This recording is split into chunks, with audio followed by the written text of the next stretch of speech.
In Mexican slum, a decades-long wait for quake relief. Mexico City, Reuters. I first visited Camp Number 3 a few days after the September 19 earthquake. After reporting from collapsed buildings around the city, this was a different type of shock. Row after row of tiny tin shacks crammed into a small lot hidden behind a high fence in the middle-class neighborhood of Lindavista. Here, hundreds of families who lost their homes in an earthquake 32 years ago are living in deplorable conditions, with children and grandchildren born during the interminable wait for promised government-subsidized homes. The 1985 earthquake was a defining moment for the Mexican capital. The death toll is still disputed, but at least 5,000 were killed. Some say many more died. 3 decades on, hundreds of its victims are still living in hovels and encampments across the sprawling city of 20 million, and now the latest quake has made thousands more people homeless.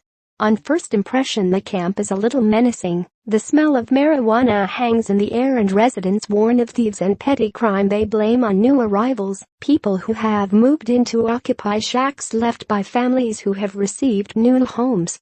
A strong sense of community prevails among the 1985 earthquake survivors, necessary perhaps for families who share outdoor toilets and use bare electric cables to heat water to bathe. And as I have seen among many of Latin America's poorest people, there is resourcefulness. Most families had some kind of work, many setting up small businesses like food stands selling tacos or makeshift photocopy shops on the roadside.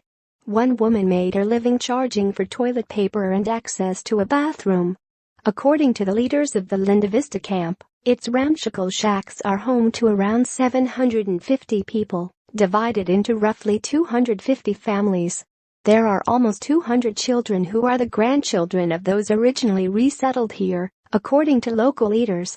At least 6 such camps exist in the capital.